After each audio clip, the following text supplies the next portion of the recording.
और आनंदी जयगुरु। आलोचना प्रसंगे षष्ठ खंड का निर्वाचित अंश पाठ करने के लिए मैं श्रद्धेय श्री सूरजदा को अनुरोध करता हूँ। जय गुरु। आलोचना प्रसंग षष्ठ खंड, डेट 23rd December 1945, पेज 187-188। অতুলদা, জগতে সবই তো परिवर्तनशील, এর মধ্যে चिरस्थायी की? अतुलदा ठाकुर जी से प्रश्न पूछे कि जगत में सभी तो परिवर्तनशील है, इनमें से शाश्वत क्या है? सीसी ठाकुर, जगत माने जे বা যা চলে। सीसी ठाकुर जी इस प्रश्न का उत्तर देते हुए कहने लगे कि जगत का मतलब होता है जो या जो चीज चलता है। যতই পরিবর্তন হোক, চলাটা কিন্তু থেমে যাচ্ছে না। कितने भी परिवर्तन क्यों ना हो, लेकिन ये चलना कभी रुकता नहीं है। गोटा परमानेंट, चलाटा चिरंतर। गो परमानेंट है, यानी कि चलना चिरंतर है। शास्त्रे बोले आत्मा अविनश्वर। शास्त्र में कहा जाता है आत्मा अविनश्वर है। आत्माते আছে গতিশীলতা, এই গতির বিরাম নেই, विनाश नहीं। आत्मा में गतिशीलता है और इस गति का कोई विराम नहीं, विनाश भी नहीं है। অতুলদা, মানুষ যখন মরে যায়, अतुलदा ठाकुर जी से फिर से प्रश्न पूछे कि मनुष्य जब मर जाता है, सीसी ठाकुर, তখন ওই গতি সম্বেগ থাকে। सीसी ठाकुर जी प्रश्न का उत्तर देते हुए कहने लगे कि तभी भी वही गति से संवेग रहता है। तार संगे জড়িয়ে থাকে पूर्व पूर्व जन्मेर संस्कार, उसके साथ जुड़ा हुआ रहता है पूर्व पूर्व जन्मों का संस्कार। সেইগুলি নিয়ে সে আবার আসে, उन्हीं सबको लेकर वो फिर से वापस आता है। অতুলদা, সেই যে আসে, সেই যে আবার আসে, তার প্রমাণ কি? अतुलदा सीसी ठाकुर जी से इस पर प्रश्न पूछे कि वही वापस आता है, इसका क्या प्रमाण है? सीसी ठाकुर, एर प्रमाण जातिस्वर, स्मृतिवाही चेतना समन्वित मानुष। सीसी ठाकुर जी इस प्रश्न का उत्तर देते हुए कहने लगे कि इसका प्रमाण है जातिस्वर, স্মৃতিবাহী চেতনা সমন্বিত মনুষ্য। কালকের আমি আর আজকের আমি যে এক আমি, সেটা বুঝি স্মৃতিবাহী চেতনা আছে বলে। कल का मैं और आज का मैं जो एक ही मैं हूं, ये मैं समझता हूं स्मृतिवाही चेतना के द्वारा। মৃত্যুকে ভেদ করো, এই স্মৃতিবাহী চেতনা অক্ষুণ্ণ থাকতে পারে। मृत्यु को भेद करके भी ये स्मृतिवाही चेतना अक्षुण्ण रह सकता है। তখন আগের জীবন ও পরের জীবন আলাদা হয়েও এক। तब पहले का जीवन और बाद का जीवन अलग होकर भी एक ही होता है। अतुलदा, এই স্মৃতিবাহী চেতনা লাভ করা যায় কিভাবে? अब अतुलदा सीसी ठाकुर जी से प्रश्न पूछ रहे हैं कि इस स्मृतिवाही चेतना को किस तरह लाभ किया जा सकता है। सीसी ठाकुरेर निर्देश मतो अनुश्रुति থেকে পড়ে শোনানো হলো। सीसी ठाकुर जी के निर्देश के अनुसार अनुश्रुति ग्रंथ से पढ़ के सुनाया गया।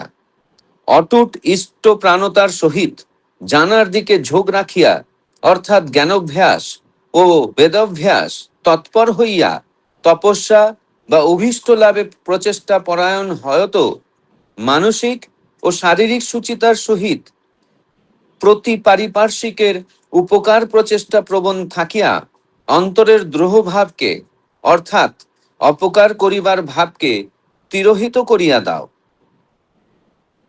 सीसी ठाकुर जी जब पढ़ के सुनाने कहे तो ये पढ़ के सुनाया गया कि अटूट इष्ट प्राणता के सहित जानने के तरफ झुकाव रखकर, अर्थात ज्ञान अभ्यास और वेद अभ्यास में तत्पर होकर, तपस्या या फिर अभिष्ट लाभ में प्रचेष्टा परायण होकर, मानसिक और शारीरिक सुचिता के साथ प्रति पारिपार्श्विक के उपकार प्रचेष्टा प्रबल रहकर अंतर के द्रोह भाव को, अर्थात दूसरे के नुकसान करने के भाव को तिरोहित कर दो, यानी के भगा दो।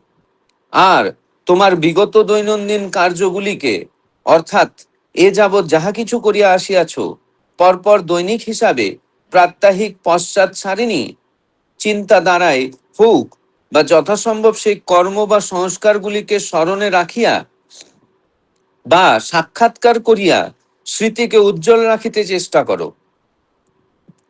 और तुम्हारे बीते हुए दैनंदिन कार्यों को अर्थात इस वक्त तक जो भी कुछ करते आए हो उसे एक के बाद एक क्रम अनुसार दैनिक हिसाब से प्रात्यहिक पश्चात प्रसारिणी चिंता द्वारा होने दो, या फिर यथासंभव उसी कर्म या संस्कारों को स्मरण में लाकर या फिर साक्षात्कार करके स्मृति को उज्जवल रखने की कोशिश करो। ভগবান মনু এবং মহর্ষি পতঞ্জলির নির্দেশানুপাতিক এই হচ্ছে জাতিস্বরতা লাভ করিবার স্বাভাবিক উপায়। भगवान मनु और महर्षि पतंजलि के निर्देश के अनुसार यही है जाति स्मरता को लाभ करने का स्वाभाविक उपाय। তারপর বললেন, কেউ যদি জীবনে ইষ্টে নিত্যযুক্ত থাকতে অভ্যস্ত হয়, ভিতরের বা বাইরের চাপে ইষ্টের সঙ্গে যোগ যদি কিছুতেই কখনো ছিন্ন না হয়, আমার মনে হয় তার স্মৃতিবাহী চেতনা লাভের সম্ভাবনা বেশি থাকে। पाठ हो जाने के उपरांत श्री श्री ठाकुर जी कहने लगे, कोई अगर जीवन में इष्ट में नित्य युक्त रहने की अभ्यास हो जाए, भीतर या फिर बाहर के दबाव से इष्ट के साथ योग अगर किसी भी तरह कभी भी विच्छिन्न न हो, मुझे ऐसा लगता है कि उसकी स्मृतिवाही चेतना लाभ की संभावना ज्यादा होती है। কারণ তার স্মৃতি চেতনা অন্তরায়কে অতিক্রম করে নিরন্তর উৎস মুখে ধাবিত হওয়ার যোগ্যতা অর্জন করে। क्योंकि उसके स्मृति चेतना के अंतराय यानी कि उसके खिलाफ जो भी बातें हैं उसे अतिक्रम करके निरंतर उत्समुखी होकर धावित होने की योग्यता अर्जन करता है। এই অভ্যাস সুদৃঢ় হলে মৃত্যুকে ভেদ করেও তার ধারা অবিচ্ছিন্ন থাকা অসম্ভব নয়। इस अभ्यास अगर सुदृढ़ होता है तो मृत्यु को भेद करके भी इसका ये धारा अविच्छिन्न रहना असंभव नहीं है। তাই চাই अनटॉटरिंग सिंसियर टेनेसियस रेस्पॉन्सिव एडरेंस, अटूट आंतरिक नाछड़बंदा साराशील अनुराग। और इसीलिए चाहिए अनटॉटरिंग सिंसियर टेनेसियस रेस्पॉन्सिव एडरेंस, यानी कि अटूट आंतरिक लगे रहने का तरीका और साराशील अनुराग। जय गुरु। जय गुरु। आज का जो प्रसंग थे, आलोचना प्रसंग, उसमें जो पाठ था उसमें बहुत सारे कॉम्प्लेक्स सेंटेंसेस था जिसको हिंदी में अनुवाद करना रियली कठिन था, लेकिन सूरजदा ये काम बहुत सुंदर भाव से किया। मैं आश्चर्य हो गया कि इतना कॉम्प्लेक्स सेंटेंस को उन्होंने कैसे हिंदी में ट्रांसलेट किया। बहुत ही धन्यवाद सूरजदा को करता हूँ इतना जटिल काम कर्म करने के लिए। आज का जो विषय वस्तु है वो मैं थोड़ा संक्षेप में बताता हूँ। इस चर्चा में बताया गया है कि संसार निरंतर परिवर्तनशील है, पर उसकी मूल गति कभी रुकती नहीं।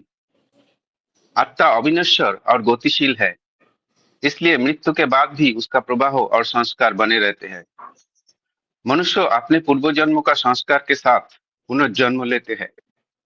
इसका प्रमाण स्थितिधारी चेतना या जातिस्वर है, जो मृत्यु के पार भी बनी रह सकती है। इस स्थिति चेतना को प्राप्त करने के लिए अटूट इष्टनिष्ठा, ज्ञान और वेदोभ्यास, तपस्या, मानसिक शारीरिक शुद्धता, परोपकार की प्रवृत्ति तथा द्रोहभाव का त्याग करना आवश्यक है। साथ ही अपने दैनिक कर्मों का नियमित आत्मचिंतन करते हुए स्थिति को जागरूक रखना चाहिए। जो व्यक्ति जीवन भर इष्ट से निरंतर जुड़ा रहता है और किसी भी परिस्थिति में उस संबंध को टूटने नहीं देता, उसके लिए मृत्यु के पार भी चेतना को अखंड धारा बनाए रखना संभव हो सकता है। इसलिए अटूट, निष्कपट, साराशील अनुराग अत्यंत आवश्यक है। ये है आज का विषय वस्तु। अभी इस विषय वस्तु को आलोचना करने के लिए पहले मैं श्रद्धेय श्री रामापद जाना दादा को अनुरोध करूंगा 10 मिनट आलोचना करके। जय गुरु दादा। जय गुरु। वंदे पुरुषोत्तमम वंदे पुरुषोत्तमम वंदे पुरुषोत्तमम। आज के आलोचना ऑनलाइन आलोचना प्रसंग में उपस्थित सभी को जय गुरु। और जैसा डेली बेसिस आज का भी जो टॉपिक है श्री ठाकुर जी का जो कथोपकथन है, सही में बहुत ही मतलब मेरे लिए तो बहुत ही मतलब ज्ञान मूलक था। मतलब मुझे ये सब इतना जानकारी भी ये सब चीजों में नहीं था। तो डेली बेसिस जितना सुनते जाता हूँ, आप लोगों के थ्रू पढ़ते जाता हूँ, थोड़ा जानकारी मिलते रहता है कि अभी तक मुझे मतलब मेरे ज्ञात में जो था, मुझे जितना जानकारी था कि इस दुनिया में कुछ मतलब स्थायी कुछ भी चीजें होता नहीं है। तो बट ये मुझे कभी फील नहीं था कि हाँ, जो प्रभाव या जो गति रहता है ये फिक्स रहता है, ये कहीं जाते नहीं है। जैसे श्री ठाकुर कहे यहाँ पे एक आत्मा के थ्रू जो डेफिनेशन दिया है, जो बताया है आज के इसमें। तो इसमें जैसे ठाकुर जी कह रहे हैं कि मतलब जो गति या प्रवाह जो फिक्स रहता है, ये कहीं जाते नहीं रहता है। इसका एक एग्जांपल मैं कल मतलब ऐसा सोच रहा था कि आज के दिन में जैसा हम लोग मतलब हैंडसेट जो मोबाइल हम लोग बदलते रहते हैं, लेकिन सिम कार्ड वही रहते हैं, हमारा नेटवर्क वही रहते हैं कि उसका काम वही रहते हैं। तो या नौकरी हम लोग बदलते हैं या शहर बदलते हैं, इसके मतलब इसके मतलब ये क्यों मतलब हम लोग जॉब के लिए, अच्छे नौकरी के लिए, जैसा हमारा ये शहर बदलते रहते हैं, या कुछ नौकरी हम लोग यहाँ पे एक जगह काम कर रहे हैं और कोई अच्छा काम मिला तो वहाँ पे नौकरी जो मतलब चेंज करते हैं, उसके पीछे रीजन हमारा एक ही रहता है कि निरंतर हम लोग मतलब आगे बढ़ने का जो चाह रहता है, या जीवन को बेहतर से और बेहतर करने का जो प्रयास रहता है, तो ये गति रहता है, ये कभी रुकती नहीं है। तो ठाकुर जी उस तरह से मतलब आज कह रहे थे, जो गो इज परमानेंट, कि चलना ही शाश्वत है। तो ये मैं फील कर रहा था हमारे रियल लाइफ में ऐसे मतलब छोटे छोटे छोटे एग्जाम्पल से। एंड सेकंड और एक मुझे इसमें बहुत अच्छा लगा, या जो समझ पाया मैं मेरे मतलब ज्ञान के अनुसार, कि मृत्यु के बाद क्या सब समाप्त हो जाता है, कि अगर मनुष्य अगर मर गया तो सब खत्म हो जाता है क्या? तो यहाँ पे जैसे शिष्य ठाकुर कहे कि शरीर खाली मिट जाते हैं, लेकिन जो हम मैंने जो क्रिया मतलब मैंने इस जन्म में जो काम किया या संस्कार, मेरा वृत्ति प्रवृत्ति, वो आत्मा के साथ रह जाते हैं, वापिस इस दुनिया में धरती में आती है। तो मतलब ये बात सच है, क्योंकि मैं ऐसा कुछ कल जब भी पढ़ा, या जब सूरजदा रात को भेजे थे मतलब, और सोमनाथ दा ने भी जो भेजा था, मैं पढ़ने के बाद जो मैं रिलेट कर रहा था कि मैंने देखा बहुत सारे मतलब ये विलुप्त नहीं होता, ये हमारा जो मैं वृत्ति प्रवृत्ति संस्कार रह ही जाता है। उसका रीजन ये आज के दिन में देखता हूँ, यूट्यूब में या ऑनलाइन में देखता हूँ, बहुत छोटे छोटे बच्चे जो 5 6 साल के बच्चे इतना असाधारण उन लोग गाना गाते हैं, या इतना अच्छे अच्छे गाना गाते हैं, जो मतलब हमारे बड़े लोगों के लिए भी पॉसिबल नहीं है। वो कैसा हो सकता है, एक 5 6 साल के बच्चे कर सकते हैं। कोई कोई मैथमेटिक्स में देखा जाता है, उन लोग इतना मतलब जो कैलकुलेशन वगैरह रहता है, जो बड़े-बड़े मतलब 5 डिजिट, 6 डिजिट, 10 डिजिट का उनको मल्टीप्लिकेशन करने दो, कुछ एडिशन करने दो, वो 1-1 सेकंड में, एक 5-10 सेकंड में उसका आंसर दे देते हैं। वो कैसा पॉसिबल है? मतलब ये सब चीज़ें मतलब वो बोलते हैं ना, जो जन्मगत मतलब उनके अंदर गुण रहता है। और ये सब चीज़ें तभी आता है कि हमारा जो पूर्व जन्म का वो संस्कार और ये सब प्रवृत्ति, ये सब चीज़ों से मुझे ऐसा फ़ील होता है कि उससे ही आता है। और ऐसा भी कुछ देखा, कोई-कोई बच्चे बिना कारण मतलब कुछ रीज़न नहीं है तो भी डरते हैं। हुँ, तो मुझे ऐसा लगता है ये सब चीज़ें अचानक नहीं आते। ये मुझे ऐसा फ़ील होता है कि ये सब पूर्व जन्म के ही संस्कार रहता है। ऐसा मुझे लगा ऐसा। एंड और एक चीज़ है यहाँ पे, जो श्री अतुल दा ने पूछ रहे थे श्री ठाकुर को कि पूर्व जन्म का प्रमाण क्या होता है? कि हमारा भी मन में ये सब डाउट रहता था, कि पहले लगता था कि ये सब चीज़ें कुछ रियलिटी नहीं है, ऐसे लगता है। बट आज ये आलोचना प्रसंग में मुझे आके ये जानकारी मिला, हाँ, पूर्व जन्म का जो प्रणाम देते हुए जो श्री ठाकुर कहे हैं, जातिस्वर मनुष्य, स्मृतिवाही चेतना, या मृत्यु के बाद भी स्मृति का संभावना। देखो, जातिस्वर मनुष्य मतलब जो अपने पिछले जन्म को याद कर लेते हैं। इस बारे में तो मुझे इतना जानकारी नहीं है। मैं तो डॉक्टर ज्योत्सना माँ को रिक्वेस्ट करूंगा इस बारे में थोड़ा जानकारी देने के लिए, कि और सेकंड जो है इसमें स्मृतिवाही चेतना, हम मतलब क्या कहते हैं, या जैसा मतलब स्मृतिवाही चेतना ये है कि कल का मैं और आज का कल मतलब एक ही हूँ। क्योंकि मतलब मैं कल मतलब ये मुझे कोई डाउट नहीं रहते, जो कल था मैं वही हूँ। क्यों नहीं डाउट रहते? क्योंकि मतलब ये हमारा स्मृति है कि कल भी मैं यहाँ पे ही था, आज भी हूँ। तो हमारा जो स्मृति मुझे ये कॉन्फिडेंस देते मैं वही हूँ करके। एंड और एक इसमें जो था, मृत्यु के बाद भी स्मृति का संभव होना। अगर कोई स्मृति मृत्यु के मतलब कोई स्मृति अगर मृत्यु को पार कर सकते हैं, तो जन्म बदलने के पर भी चेतना की धारा वही रहती है। आज के उदाहरण में ऐसा, इसका एक एग्जांपल के लिए मैं बोल सकता हूँ, जैसा हम लोग मतलब मोबाइल बदल लेते हैं, लेकिन उसका जो डेटा बैकअप वगैरह रहता है, अगर हम लोग कभी हैंडसेट चेंज किए रहेंगे, तो उसको जब भी हम लोग नया मतलब हैंडसेट लेके उसके अंदर सिम कार्ड या जीमेल आईडी में लॉगिन करने के बाद हमारा जो डेटा वगैरह बैकअप रहता है वो ऑटोमेटिकली आ जाते हैं। खाली हमारा क्या, हम लोग वो बॉडी बदलते हैं, बट उसके अंदर जो डेटा वगैरह रहता है वो ऑटोमेटिकली आ जाते हैं। तो उसी तरह मुझे ऐसा लगता है कि हमारा शरीर खाली बदलता है, लेकिन हमारा जो चेतना या हमारा जो संस्कार हमारे में रहता है, वो एक डेटा की तरह रहता है। वो ऑटोमेटिकली मुझे लगता है हमारा जो नेक्स्ट जनरेशन है वो उसको कैरी फॉरवर्ड करते हैं। तो जैसा हमारे केस में भी देखा कि मतलब जैसा हमारे दादाजी के टाइम से हम लोग ठाकुर लेके चल रहे हैं, तो हम लोग जैसा हमारा मतलब उस जो हम लोग उसके नेक्स्ट जनरेशन, मेरा पिताजी, फिर हम लोग उसी तरह से चल रहे हैं, मतलब बहुत अच्छे तरह से चल रहे हैं। और मैंने एक मेरा निजी उदाहरण दूंगा उसमें, कि जैसा मेरे बेटी के केस में देखा, जैसे 5 साल की बच्ची है, कि मुझे जितना याद है, मैं 5 साल में मैं प्रेयर ठीक से नहीं कर पाता था, बिकॉज हमारा जो प्रेयर है, गुरु वंदन है, थोड़ा सा टफ है, लाइक संस्कृत लैंग्वेज वगैरह है। तो तभी तो मुझे उच्चारण करने को भी नहीं होता था। बट मेरे बेटी के केस में देखा कि 5 साल की बच्ची है, मैं जब भी मतलब सत्संग, मतलब मैं खुद से ही प्रेयर कभी कभी करता था, जब भी आलोचना प्रसंग ज्वाइन किया तभी मैं डेली करना शुरुआत किया। बट उससे पहले मैं डेली प्रेयर भी नहीं कर पाता था, जब भी टाइम होता था करता था, वो भी टाइमली नहीं कर पाता था। बट अभी मैं देखता हूँ कि बट मेरे बेटी कभी करता था कभी नहीं, क्योंकि मैं खुद नहीं करता था तो बेटी कैसा करेगी। बट अभी देखता हूँ उनको जब भी मंदिर में लेके जाता हूँ, क्लियरली पूरा एंटायर प्रेयर वो करती है विदाउट हेजिटेशन, और मतलब वो मुंह में अटकता नहीं है। तो मैं और मेरे मिसेस हम लोग घर पे बैठ के ये बहुत बार मतलब डिस्कस भी किया कि हम लोग तो नहीं करते, बट इनको कैसा इतना प्रेयर, इतना मतलब जो वर्ड्स है जो हम लोगों को बोलने के लिए तकलीफ होता है, ये कैसा इतना क्लियरली बोल पाती है। तो मुझे ऐसा लगता है जो ठाकुर जी ये कही है, ये बात सही है। मतलब एक डेटा बैकअप की तरह ही होता है। खाली मतलब हमारा जो संस्कार है हमारा फैमिली का, वो साथ में कैरी करके ही चलते हैं। और लास्ट में और एक पॉइंट मैं थोड़ा सा बोलना चाहूंगा, जो ठाकुर जी कह रहे हैं कि स्मृतिवाही चेतना कैसे प्राप्त होता है।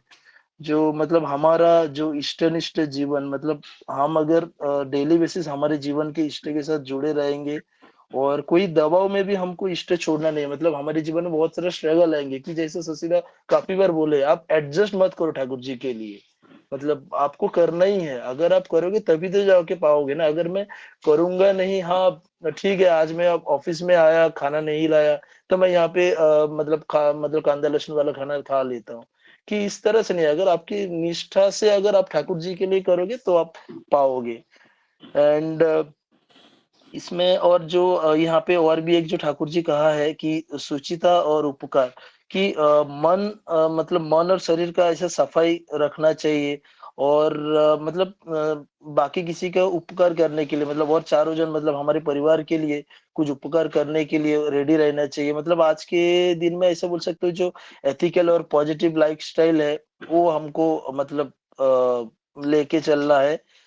और बस मैं इतना ही समझ पाया आज के, मतलब इसमें मैं इतना बोल के मेरे वाणी को विराम देता हूँ, और सभी का मंगल कामना करता हूँ। जय गुरु। जय गुरु। श्रद्धेय रामपाल दादा बहुत सुंदर भाव से विषय वस्तु का आलोचना किए है, बहुत सुंदर सुंदर एग्जाम्पल दिए है दादा ने। खास करके जो मोबाइल का एग्जाम्पल दिया है वो बहुत अच्छा लगा सुन के। तो एक बहुत अच्छा प्रयास था श्रद्धेय श्री रामपाल जनादा को। विषय वस्तु गंभीर है, इसलिए अभी मैं श्रद्धेय श्रीमती ज्योत्सना अग्रवाल माँ को अनुरोध करूंगा 10 मिनट आलोचना रखने। ज्योत्सना माँ, जय गुरु। सभी को मेरा जय गुरु। आज का जो ये विशेष बात है, ये हम सब लोग कभी ना कभी अपने जीवन में इसको फील करते हैं, इसको जानने की कोशिश करते हैं। कितने सुंदर भाव से ठाकुर जी ने हम सबके मन का जो क्वेश्चन है वो एकदम सुंदर तरीके से इसका बोलते हैं ना विश्लेष डिफाइन कर दिए हैं। तो शायद से इसके बाद से हम सबके जीवन का ये जो क्वेश्चन था वो मिट ही जाएगा कि हम कौन हैं, हम कहाँ से आए हैं और हमारा उद्देश्य क्या है। उसको मैं छोटे से एग्जाम्पल से मैं बताऊंगी। मैं बहुत छोटी थी तो मुझे याद है सिर्फ एक ही बात मुझे अभी तक याद है कि मैं रेड फ्रॉक में मेरी मम्मी मेरे पापा के लिए खाना देती थी और वो टिफिन बांध कर, वो एक्टिविटी मुझे याद आती कि मम्मी टिफिन में खाना डाल रही है और वो मुझे बांध कर देती थी और मैं मेरे पापा जी को दुकान में जाकर टिफिन देती थी और पापा जी मुझे काउंटर पे ऐसे बिठा देते थे ताकि वो नीचे बैठ के खाना खा सके। तो वो एक सिंबल होता था कि लोग जो भी आते थे मेडिकल शॉप में, हमारा गांव में एक दुकान होता था मेडिकल का, तो जो भी आता था तो सबको पता चलता था कि मैं ऊपर बैठी हूँ मतलब पापा जी खाना खा रहे हैं और फिर मैं रिटर्न आ जाती थी और मैं हमेशा पापा जी को खाना खाते हुए देखती थी। तो उससे बीच बीच में ये बात मेरे दिमाग में हमेशा याद आता था और इससे मैं बड़ी परेशान हो जाती थी कि बार बार ये मुझे क्यों बात आ रही है और ये मैं इससे मैं क्या करूं, और मैं बहुत सालों तक इसके बारे में सोचती थी। अभी इसको कोविड के दौरान मतलब 2019 के दौरान मुझे इस बात का पता चला कि ये मुझे नहीं पता ये सच है गलत है, मुझे नहीं पता, बट ये एक चीज बहुत अच्छे से पता है, वो एक्टिविटी करने के बाद मेरे मन में मेरे आत्मा में बहुत तृप्ति बहुत शांति मिलती है। मुझे किसी ने कहा कि क्योंकि मैं बहुत व्याकुल हो उठती थी कि बार बार ये मुझे क्यों याद आ रहा है। फिर मुझे कोई मिले, एक लेडी मुझे मिली और उन्होंने अनर्गल भाव से बहुत कुछ बातें उन्होंने मुझे कह दी और उसमें से ये भी बात थी। तो उन्होंने कहा कि आप लोगों को खाना खिलाना शुरू कीजिए, लोगों को खिलाइए। तो मैंने मुस्कुरा के कहा, मैंने बोला मैं मेरे ससुराल में एज कंपेयर टू अदर्स, मेरे सास ससुर मेरे हस्बैंड इनको छोड़ के तो मैं बहुत ही ओके ओके खाना बनाती हूँ, मैं बहुत अच्छा टेस्टी खाना नहीं बनाती हूँ। तो उन्होंने मुझे कहा कि आपका खाना बना, मुद्दा खाना बनाना नहीं है, मुद्दा है लोगों को खाना खिलाना देना। जब मैं ये करने लगी तो मेरे अंदर एक तृप्ति, एक भाव जो हमेशा उथल पुथल होता था वो एकदम स्टेबलाइज हो गया। बोलने का मतलब ये है कि मेरा स्मृतिवाही चेतना, मेरा जैसे ब्रह्मपद दास जो बोल रहे थे ना, डेटा, मोबाइल तो चेंज हो गया है पर डेटा वही पुराना है कि मुझे देना है, मुझे किसी को खिलाना है, अपने बैग में से निकाल के लोगों को कुछ देना है। तो मैं तो बहुत साल पहले से ही, छोटी थी तब से, हमेशा मेरे स्कूल बैग में कुछ ना कुछ खाने का मैं लेकर रखती थी और लोगों को देती थी। वो अनर्गल भाव से मैं करती थी। कॉलेज में पढ़ते समय भी मेरे सारे फ्रेंड्स को पता था कि मेरे पास कुछ ना कुछ मिलेगा ही मिलेगा।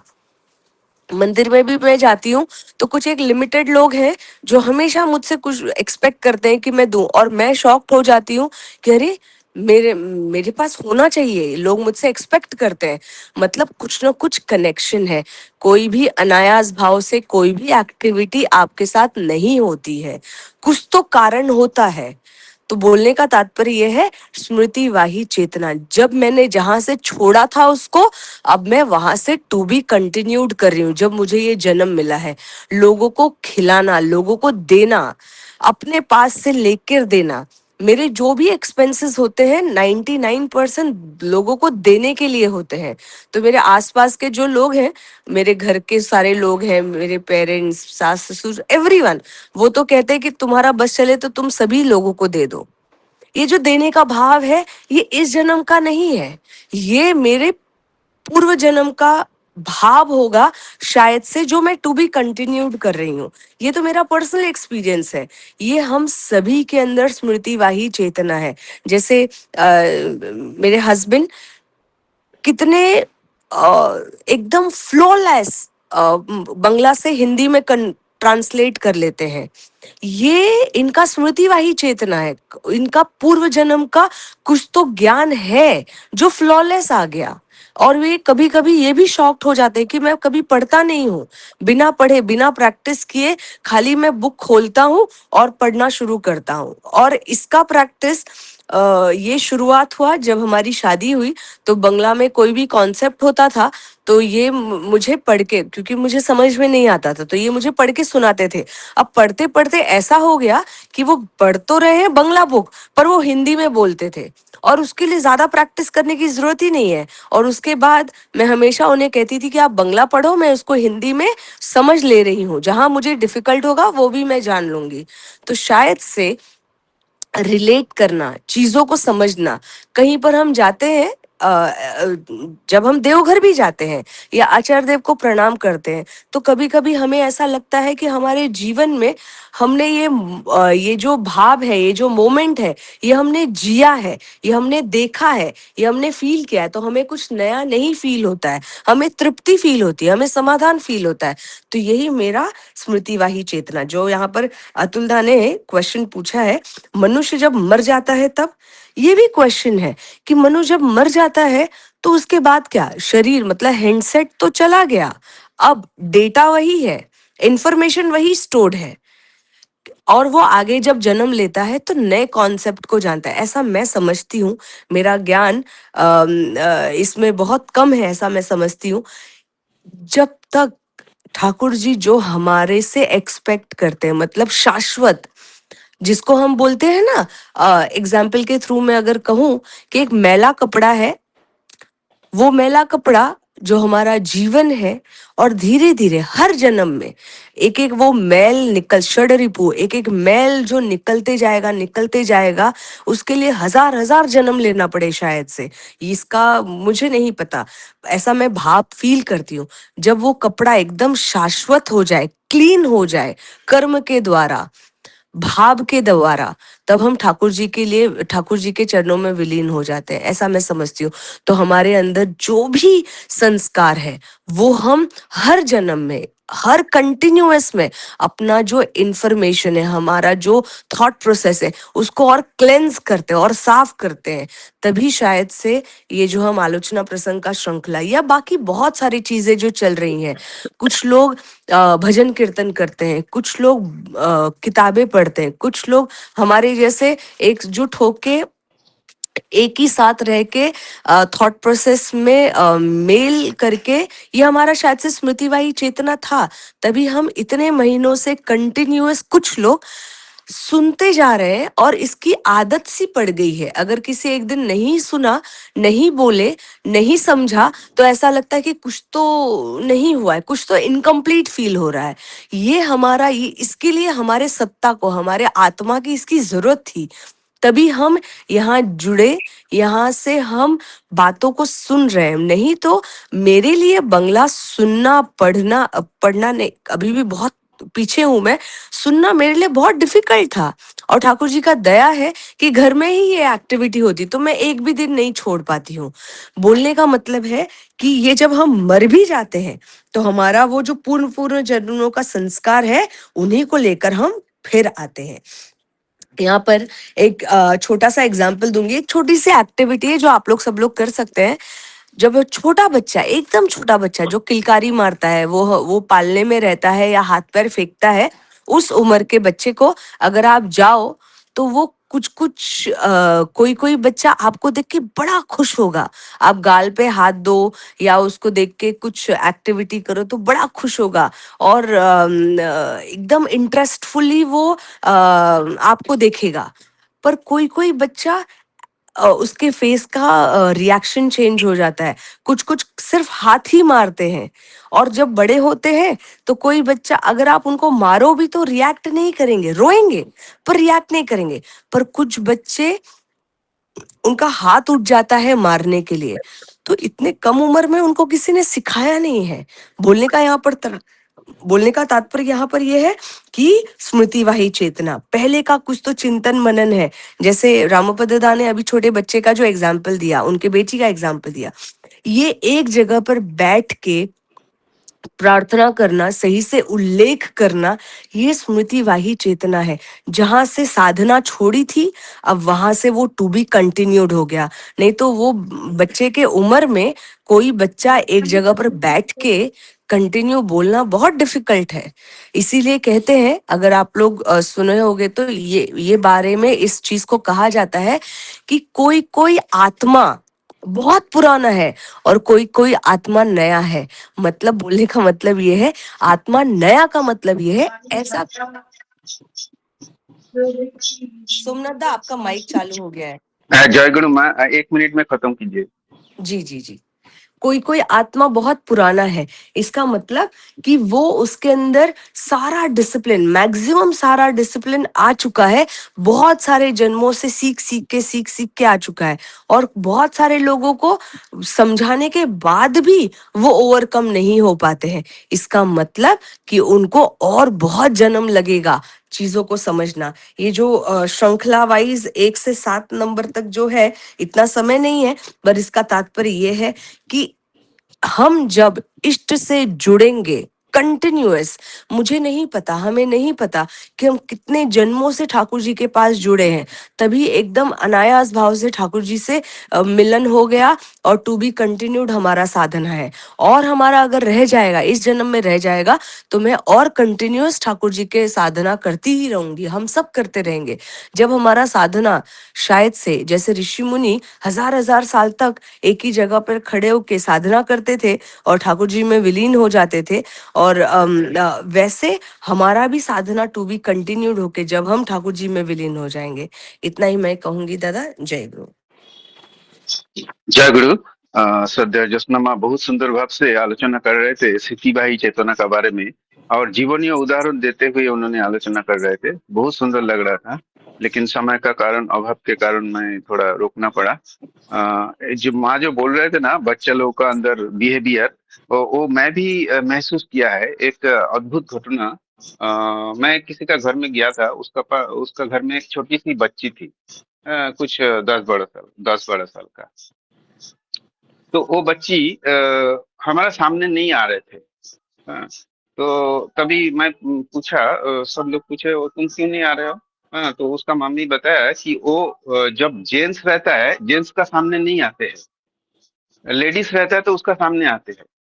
तो बहुत ताज्जुब लगा, मतलब ऐसा क्यों है। तो अभी समझ में आता है कि उनका पास्ट लाइफ में कुछ घटना घटे होंगे जेंट्स का साथ। तो उसका मन में जो फियर है, वो फियर गया नहीं है, इस जन्म में भी वो रह गया है। इसलिए वो जेंट्स का सामने नहीं आते, लेकिन जब लेडीज लोग रहते हैं तब आते हैं। तो ये एक घटना मैं सोचा शेयर करूं। तो अभी मैं मनीष दा, आपने हैंड रेज किया है। मनीष दा, आप कुछ बोलना चाहेंगे इस बारे में? जय गुरु। जय गुरु, जय गुरु।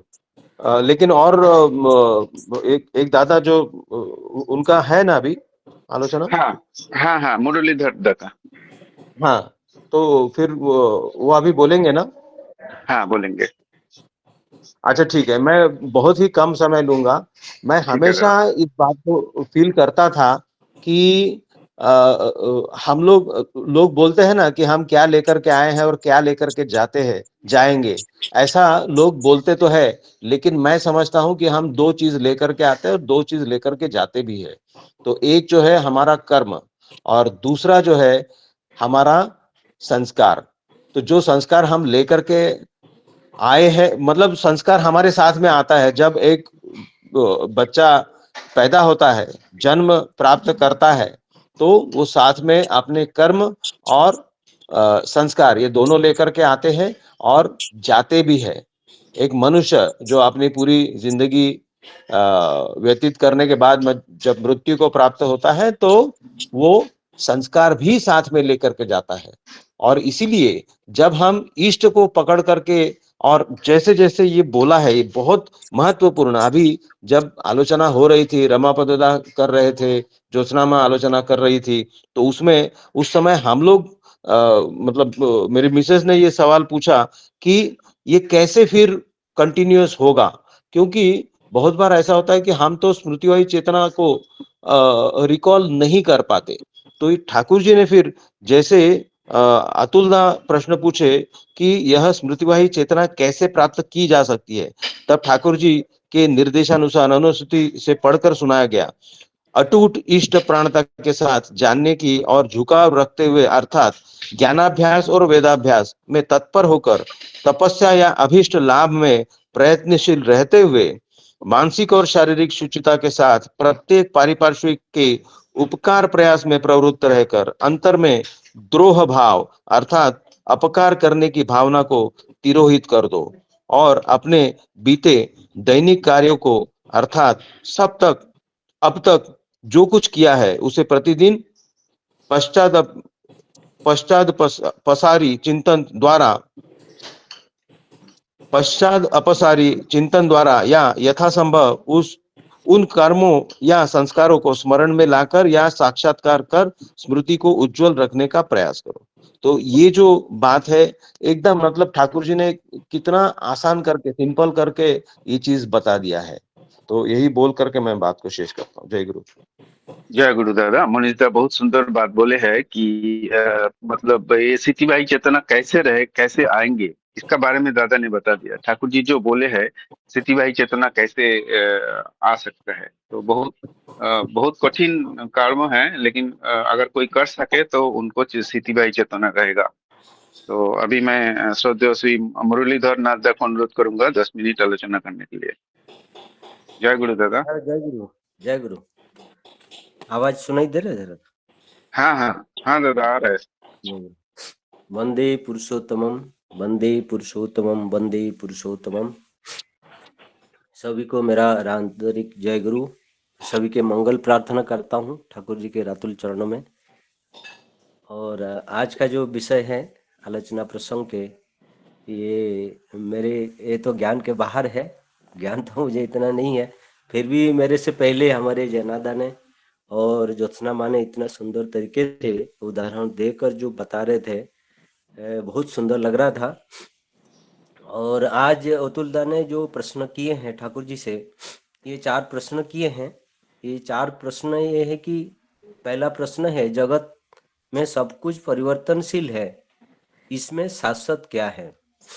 फिर दूसरा पूछ रहे हैं, मनुष्य जब मर जाता है तब क्या होता है। और तीसरा प्रश्न है, वही फिर आता है तो इसका क्या प्रमाण है। और लास्ट जो है, ये स्मृतिवाही चेतना कैसे प्राप्त की जा सकती है। ये 4 प्रश्न हैं। बहुत सुंदर आलोचना भी चल रहा था और मैं तो सुनने के लिए आता हूँ। दादा ने बोला था कि कुछ बोलना है, तो मैं कोशिश करता हूँ। तो पहला प्रश्न में ठाकुर जी ये जो कह रहे हैं, एक मिनट, जो जगत में सब कुछ परिवर्तनशील,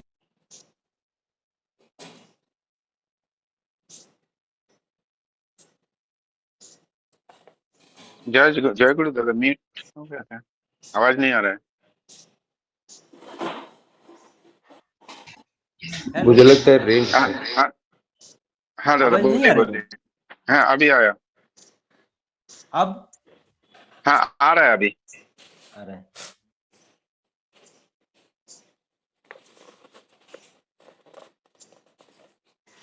हेलो। जय गुरु। जय गुरु दादा। हेलो। मुझे लगता है रेंज का प्रॉब्लम होगा।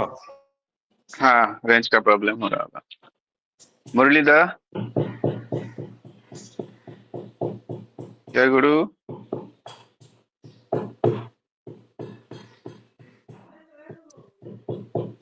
जय गुरु दादा। हाँ आ दादा रहा है? आवाज, हाँ अभी आ रहा है, बंद हो रहा है बीच बीच में। अच्छा अच्छा, हाँ हाँ हाँ बोलिए दादा, अभी आ रहा है क्लियर। जी। तो वही है जो ठाकुर जी जो पहला जो उसमें कह रहे हैं, तो जगत का अर्थ ही है जो कुछ चलता है, जितना भी परिवर्तन हो, चलना तो रुक ही नहीं रहा, वो ही परमानेंट है। शास्त्र कहता है आत्मा अविनाशी है, आत्मा में गतिशीलता है, इस गति का न विराम है न विनाश है। इसमें जैसे एक छोटा सा उदाहरण मुझे जो आता है ये है नदी की पानी जैसे है, नदी का पानी है, हर पल बदलता रहता है, पर नदी बहती रहती है ना। नदी का पानी बदल जाए लेकिन नदी हमेशा बहती रहती है। पानी बदल गया पर बहाव नहीं रुका। उसी तरह हमारा जो शरीर है समय और परिस्थिति के साथ बदलती है, पर जीवन की धारा जो है चलती रहती है। तो यही ठाकुर जी इसमें कहना चाहते हैं। तो हमारे जीवन, शरीर तो नश्वर है, शरीर खत्म हो जाता है, पर शरीर आत्मा जो है, आत्मा रूपी जो हमारे शरीर में है, वो कभी मरता नहीं है, वो ही चलता रहता है। वही गति, नदी के जैसे गति है ऐसा चलता रहता है, बहता रहता है। दूसरा जो प्रश्न ठाकुर जी कह रहे हैं, मनुष्य जो मर जाता है तब उसका बारे में ठाकुर जी कह रहे हैं, तब भी वही गति जो है संवेग रहता है, उसके साथ जुड़े रहते हैं पूर्व पूर्व जन्मों के संस्कार, और उन्हीं को लेकर वो फिर आता है। तो अभी जो हमारे दादा बता रहे थे मनीष दा की जन्म होता है तो कर्म और संस्कार को लेकर इंसान आता है। तो इसमें ठाकुर जी यही कह रहे हैं। तो उसमें भी मेरे छोटा सा जैसे उदाहरण में इसमें दिया जाए, तो जैसे एक दीपक है, दीपक की लौ जो होती है से दूसरा दीपक जलाया जाए। एक दीपक की जल रही है, उसका लौ से दूसरी दीपक हम जलाते हैं, तो पहली लौ से दूसरी लौ जलती है, तो प्रकाश जारी रहता है। रूप बदला पर प्रकाश की धारा नहीं टूटी। वो प्रकाश वही है, लेकिन एक दीपक दूसरे दीपक हम जलाए, वो परिवर्तन हुआ लेकिन प्रकाश नहीं टूटी। रूप बदल गया लेकिन प्रकाश की धारा नहीं टूटी। ये दूसरे प्रश्न की जो मुझे थोड़ा याद आया है। तो तीसरा जो प्रश्न है, ये वही फिर आता है, इसका प्रमाण क्या है? तो ठाकुर जी इसमें कह रहे हैं, प्रमाण है जातिस्वर, श्रुति वही चेतना समन्वित मानुष। जातिस्वर जो हमारे पूर्व जन्म की हमको बातें याद हो, ये चीज जातिस्वर में कहा गया है। तो कल का मैं और आज का मैं एक ही है, यह समझते हैं कि श्रुति वही चेतना है। मृत्यु को भेद कर भी वही श्रुति वही चेतना अक्षुण रह सकती है, तो पूर्व जीवन और पर जीवन अलग होते हुए भी एक है। इसमें भी मेरे को जैसे एक छोटा सा मैं उदाहरण दूं कि श्रुति वही चेतना की, जैसे अगर मेरे जीवन में अगर आज सुबह की आपकी कुछ हमारे कुछ बात है और याद है, तो वही श्रुति आपको आपको जोड़ रही है। सुबह के बाद हमको शाम को भी याद रहता है या कल भी रहता है, तो याद रहता है कि ये मैंने किया हूँ, तो वह स्मृति हमको जोड़ रखती है। लेकिन वही जुड़ाव अगर सुबह का शाम को अगर याद है, तो इसमें वही जुड़ाव लंबी यात्रा में भी वह बह सकता है। लंबी अगर हमारा जीवन जितना भर है, हमारा क्या है कि मेमोरी है, इस मेमोरी में फिट हो जाती है। मैं जीवन में जो कर्म करता हूँ, जो सोचता हूँ, बोलता हूँ, तो वो मेरा मेमोरी में वो फिट हो जाती है। और कभी भी उसको अगर जो भाष है, ठाकुर जी इसमें जो जाति स्वर है या जो भी इसमें बताए गए हैं, उसका अगर प्रक्रिया है, उस प्रक्रिया से हम अगर पूर्व जन्म का और याद करना चाहें तो वो है उसका प्रोसेस। लेकिन उस प्रोसेस से करें तो वो हम पता चल सकता है कि पहले हमने क्या किया है। और ठाकुर जी जीवन में ऐसा करके दिए भी हैं। कई भक्त लोगों की जरूरत पड़ने पर ये ठाकुर जी बोले भी हैं पूर्व जन्म में क्या था। जैसे भगवान कृष्ण ने उसमें बताए हैं कि भीष्म पितामह की जो गलतियां कैसे हुई, तो उनको याद नहीं आ रहा था, तो उन्होंने वर्षों हजार वर्षों पहले की जो याद दिलाई थी, जो ये हुआ था, इसीलिए ये कारण, इस कारण आपको ये पनिशमेंट मिला है। तो ये चीज है। फिर आगे जो लास्ट प्रश्न है, ठाकुर जी इसमें कह रहे हैं कि श्रुति वही चेतना कैसे प्राप्त की जा सकती है। उसमें अनुश्रुति ग्रंथ से ये जो पाठ है 7 पॉइंट दिया गया है, इसमें वही अटूट इष्ट प्राणता के साथ जानने की और झुकाव रखते हुए, अर्थात ज्ञान अभ्यास या वेदाभ्यास की तत्पर होकर तपस्या या अभिष्ट लाभ में प्रयत्नशील रहते हुए। तो अटूट इष्ट प्राणता ये ठाकुर जी बोले ही हैं। अटूट जब दीप लाभ होगा ठाकुर जी को डीप लाभ होगा तो हमारे जो वृत्ति प्रवृत्ति वो कंसंट्रेट होंगे। तो इसीलिए डीप लाभ की बात बोले हैं, ठाकुर जी के प्रति इष्ट प्राणता। मेरी इष्ट के छोड़कर और जीवन में कुछ नहीं है, जैसे you are for the Lord, वो बात ठाकुर जी बोले हैं, वही इष्ट प्राणता, पहले इष्ट प्राणता की जरूरत है। फिर आगे कह रहे हैं कि मानसिक और शारीरिक सुचिता के साथ प्रत्येक पारिपार्श्विक के उपकार प्रयास में प्रवृत्त रहकर अंतर में द्रोभाव अर्थात अपकार करने की जो भावना है वो विरोध, वही सस्तैनी की बात इसमें आ जाती है। ये मानसिक शास्त्र, मानसिक जो सदाचार की बात बोले हैं, मानसिक शारीरिक आध्यात्मिक ये सब सदाचार, ये हमारे परिष्कार करने का है। तो ठाकुर जी, अगर मैं ठाकुर जी इष्ट प्राण होऊंगा तो ऑटोमेटिक ठाकुर जी मेरे अंदर बैठेंगे, तो ये परिशुद्धता होना ही होना है। तो और जो दुर्भाव है जीवन में किसी के प्रति हो, ये सब खत्म हो जाएगा।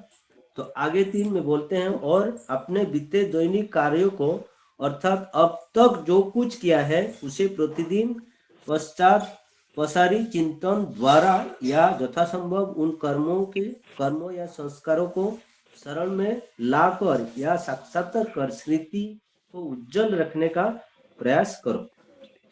मतलब वही स्मृति वही चेतना की उसमें बात बोल रहे हैं, जो दैनंदिन जो काम करते हैं उसको एनालिसिस करना है। जैसे मैं दिन भर क्या किया है, शाम को बैठ के अगर एनालिसिस करूं तो मेरी ये परिशुद्धता और बढ़ेगी। फिर उन्होंने कहा, भगवान मनु जो और महर्षि पतंजलि निर्देश अनुसार वही जाति स्मरता का प्राप्त करने का जो स्वाभाविक उपाय है, ये करने से ये हो सकता है। फिर उन्होंने कहा, यदि कोई जीवन में इष्ट में नित्य युक्त रहने का अभ्यास हो, भीतर या बाहर के दबाव में भी इष्ट के साथ उसका जो कभी नहीं टूटे, वही वही ठाकुर जी जिसमें बोले जो भाव और कर्म मनुष्य को मतलब जो विरुद्ध भाव को भी अगर जीवन में आता है तो मेरा इष्ट टाल नहीं टूटे, इसमें ठाकुर जी अगर ऐसा भाव है तो भी ये स्मृति भाई चेतना लाभ करने में उसको मदद करेगा। यही उसमें मेरे को जो समझ में आता है। दादा, मैं यही तक समझ में आया है, वाणी को यही विराम देता हूँ, सभी का मंगल प्रार्थना करता हूँ। जय गुरु दादा। जय गुरु दादा, बहुत सुंदर, बहुत सुंदर, बहुत अच्छी तरह से आपने आलोचना की है। चारों प्रश्न जो है एक एक करके सबका आपने एनालिसिस किया है और दो सुंदर सुंदर उदाहरण दिए हैं, जैसे कि रिवर का उदाहरण दिया है, नदी का और दीपक का। तो बहुत सुंदर लगा दादा आपका आलोचना।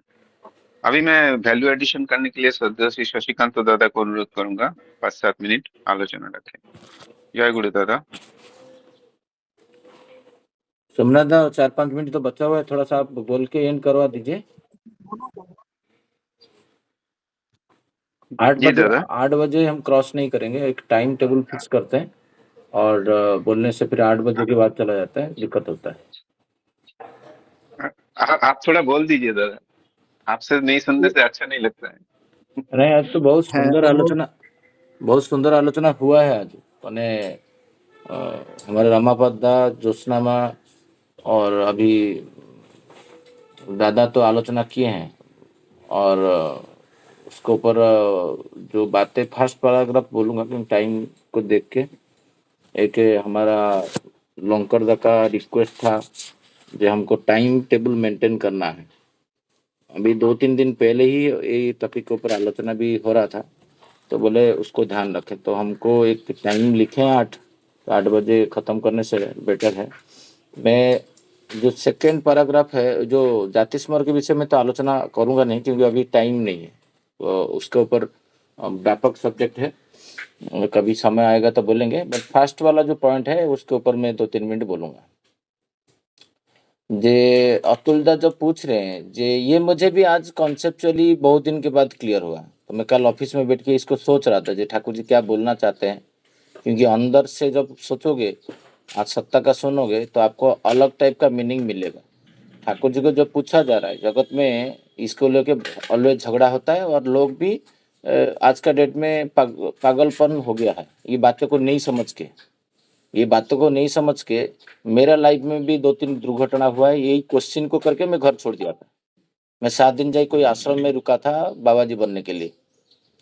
तो मेरे को अभी याद आ रहा है सब दिन मेरा पास्ट का, जे कुछ क्वेश्चन मुझे उद्वेलित करता था। गीता का, क्योंकि हमारा घर पे भागवत पढ़ा जाता था, गीता पढ़ा जाता था, डेली 2 भागवत टूंगी था। जो पूछा जा रहा है जे जगत में कौन सा स्थिर है, यही सब लोग को ये सब कुछ छोड़ दो और जाके ईश्वर के पास सरेंडर हो जाओ, वही ही शाश्वत है। वो ठाकुर जी बोल रहे हैं जे जगत का मीनिंग होता है जो बोले हैं जे बात जो कुछ चलता है, और श्री श्री ठाकुर जी बोलते हैं जे जितना भी परिवर्तन हो, चलना कभी रोका नहीं कि रुकेगा नहीं। ये ठाकुर जी का बातें है, जो चलना है, जो बिकमिंग है, जो आत्मा का आता है औध धातु से, मतलब गमन, जाना, वृद्धि पाना, बिकमिंग करना, चेतनशील होना, ये है आत्मा का जो बोलते हैं ना आत्मा अविनेश्वर है। वो मैं समझ नहीं पाता था गीता को, इसलिए मैं गीता पढ़ना धीरे धीरे बंद किया, क्योंकि मुझे कॉन्फ्लिक्ट किया मेरा दिमाग को, तो मैं छोड़ दिया था। अभी जब ठाकुर जी का दीक्षा लेने के बाद जब गीता पढ़ जब आता है तो मैं समझ पाता हूँ थोड़ा थोड़ा। और नहीं तो विकृत होने से मनुष्य क्या होता है, विकृति पथ पे जाएगा, और वो पुरुषोत्तम को छोड़ा और उनको समझना भी मुश्किल है। ठाकुर जी क्या बोल रहे हैं, गो ही परमानेंट है, चलना ही परमानेंट है। अविनेश्वर जो ठाकुर जी बोलते हैं आत्मा भी मर जाएगा, आत्मा का भी डेथ हो जाएगा। ठाकुर जी का यहाँ पर जो मीनिंग है, आत्मा को चेतन आत्मा होता है सचित आनंद, मतलब सेल्फ एग्जिस्टेंस, रेस्पॉन्सिबलनेस और बिकमिंग, ये तीनों से आत्मा का गतिशील होता आता है। और आत्मा का जड़ता कहाँ पर आता है, आत्मा अविनेश्वर बोल रहे हैं, बट आत्मा जब फिर जड़ता कैसे हो जाता है। सती अहल्या के साथ जड़ता बोध आया, श्री रामचंद्र के उसको गतिशील कराए। जब मनुष्य कॉम्प्लेक्स को द्वारा उनका जो अस्तित्व को अनुभव नहीं कर पाते, मैं कौन हूं और मैं क्या था पास्ट में, मेरा पिता को, मेरा पितामह को, प्रपितामह को, मेरा 4th जनरेशन को, 5th जनरेशन को, मेरा गोत्र तक मैं जब धीरे धीरे चला जाऊंगा, मैं अभी 7th जनरेशन तक प्रणाम कर रहा हूं। तब जब जाऊंगा तो मैं कौन हूं, मेरा एग्जिस्टेंस क्या है, जो ठाकुर जी यहाँ पर बोल रहे हैं जे मैं, उसको मैं पहले जानना चाहिए, जो मैं कौन हूं, हु एम आई, मैं कहाँ से आया हूँ। वो तो उसके बाद तो जो जाति स्मरण का बात आ रहा है, ठाकुर जी यही बोल रहे ये जो दुनिया में परमानेंट क्या है, जिसको बोलोगे वो तुमको बोलेगा पागल हो तुम। गो ही परमानेंट है, ये शब्द में कभी सुना नहीं था, आज 6th वॉल्यूम में लिखा हुआ है। जे चलना ही शाश्वत है, किसी को बोलोगे ये थ्योरी ना, वो समझ नहीं पाएगा जब तक उसको समझा नहीं पा रहे हो तुम। ये चलना वृद्धि बिकमिंग जो शाश्वत है, बिकमिंग शाश्वत है, वृद्धि शाश्वत है, क्योंकि आत्मा का आदिम आकृति और जो है सत चित रेस्पॉन्सिव रहेगा, मैं हूं बोध रखेगा। कि चिंटी को आप हाथ लगाओगे तो उसको रक्षा करने के लिए सत्य आता है, यही शाश्वत है। ठाकुर जी बोल रहे हैं शाश्वत जो होता है वो चलना होता है, मतलब जो परिवर्तन है यही शाश्वत है। ये तो कभी सुना नहीं था कभी जिंदगी में, आज ठाकुर जी का बात सुन के तृप्ति मिल रहा है मन को। जो मन जो चाहता है वो मिल जाता है। पुरुषोत्तम का बातें जो बाबा आलोचना करते हैं, श्री श्री ठाकुर जी बोल रहे आत्मा अविनाशी है, आत्मा फिर मर कैसे जाता है। उसका आत्मा मर गया था बिलोमंगल का, उसका लिविडो डैमेज हुआ था, चिंतामणि जीवन में आया, चलत कर दिया, किसके साथ, कृष्ण के साथ जोड़ के ऊर्ध्वगामी कर देता है। अभी प्रज्ञा बोला था नारी ही श्रेष्ठ है, मैं हाँ 100% श्रेष्ठ है, कोई मना नहीं कर रहा आपसे, क्योंकि इसीलिए आपका प्रकृति प्रेरणा देना। मुझे आप इष्ट के साथ जुक्त कर दोगे, ये चलने के पथ में मुझे लेके जाओगे तो तुम मेरा बॉस हो। नारी बॉस के वे क्यों नहीं हो सकता है, पुरुष बॉस हो सकता है। मैं अभी सुबह हमारा बात हो रहा था, मैं डिसएग्री नहीं हुआ, पहले में नहीं पुरुष श्रेष्ठ है, नारी तब श्रेष्ठ होता है जब पुरुष को लेके उसका पिता माता और श्रेष्ठ के इष्ट के साथ जोड़ देता है, चलनशील कर देता है। गो में जो ठाकुर जी बोलते हैं परिवर्तन, उसको परिवर्तन कर देता है। कैसे परिवर्तन इष्ट के साथ जोड़ के। यही जो मैं समझ पाया, इतना बोल के मेरा बात को यहाँ पर विराम देता हूँ। जय गुरु। जय गुरु दादा। श्रद्धा शशिदा वैल्यू एडिशन किया है और शशिदा को नहीं सुनने से अच्छा नहीं लगता है, इसीलिए मैं समय कम रहते हुए भी शशिदा को अनुरोध किया आलोचना करने के लिए। सभी दादाओं को जय गुरु। आज का आलोचना प्रसंग यही स्मृति भाई तक है। चेतना के ऊपर ना एक बुक्स है, जय गुरु दादा। जय गुरु। जय गुरु दादा, जय गुरु। जय गुरु जय गुरु तिलक दा जय गुरु दादा विकास दा जय गुरु विकास दा जय गुरु जय गुरु दीपक दा जय गुरु सनील दा जय गुरु जय गुरु विकास दा जय गुरु जय गुरु